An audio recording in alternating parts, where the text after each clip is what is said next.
Germany தேசத்தில் 2 அண்ணன் தம்பிங்க. ஒருவர் பேர் அண்ணனுடைய பேர் ஆல்பிரட் டியூரர், அவருடைய தம்பி ஆல்பர்ட். இந்த 2 பேர் அவங்க குடும்பத்தில் 18 பிள்ளைங்க. இவங்க 2 பேருக்கும் என்ன ஆசைன்னா, நான் ஓவியன் ஆகணும்னு ஆசை. ஆனால் அப்பா அம்மாவால் என்ன பண்ண முடியாது, படிக்க வைக்க முடியாது, அந்த இடத்துக்கு அனுப்ப முடியாது, அவர்களால் தாங்க முடியாது. அப்போ இவர்கள் 2 பேருக்குள்ள என்ன முடிவு எடுக்கிறாங்க, நமக்குள்ள ஒரு டாஸ்க் போடலாம். யார் அதில் ஜெயிக்கிறார்களோ, எவன் ஜெயிக்கிறானோ அவன் அந்த ஓவிய கலையை படிக்கிறதுக்காக அவன் போவான்.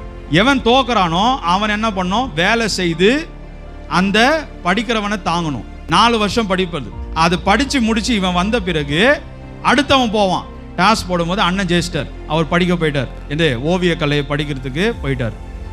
அவரு இவன் இந்த தம்பி என்ன பண்ணாரு, என் சகோதரனை தாங்கணும்னு சொல்லி இவன் நிலக்கரி சுரங்கத்தில் போய் வேலை செஞ்சான். யாரு, ஆல்பர்ட் என்கிற இந்த தம்பி. அவன் ட்ரைனிங்லாம் முடிச்சுட்டு 4 வருஷம் கழிச்சு அந்த ஊருக்கு வரான். தன்னுடைய ஊருக்கு அவன் திரும்ப வருகிறான். திரும்ப வரும்போது இப்போ அடுத்த டர்ன் யாரு, இவர் வேலை செஞ்சு காசு அனுப்பி இவர் படிக்கணும். யாரு, தம்பி போனோம். அப்போ அவன் வீட்டுக்கு பா நான் படிச்சு முடிச்சிட்டேன், இப்போ நீ என்ன பண்ணு, நீ போய் படின்னு சொல்லும் போது தம்பி சொன்னானா, என்னால் முடியாதுண்ணா, என்னால் வரைய முடியாது. என்னடா சொல்ற அப்படின்னா, என் கையை பார் அப்படின்னு அவன் காட்டும் பொழுது அந்த நிலக்கரி சுரங்கத்தில் அவன் வேலை செய்து செய்து செய்து ஒவ்வொரு விரல்களும் உடைக்கப்பட்டிருந்தது. ஆர்த்ரைட்டிஸ் வந்துருச்சு சின்ன வயசுலே. வேலை செய்து செய்து என்னால் ப்ரஷ்ஷை பிடிக்க முடியாது, உடஞ்சிட்டார் அண்ணன்.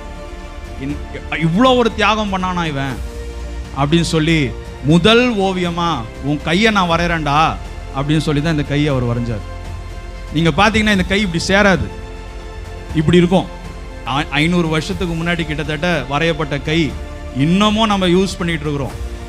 இன்னமும் நீங்கள் ஜப கூட்டத்தில் போனீங்கன்னா அந்த கை இருக்கும், பார்த்துருக்கீங்களா? இது இருக்கும். இது இல்லாத எதுவுமே இருக்காது. இதுக்கு பின்னாடி ஒரு தியாகம் இருக்குது.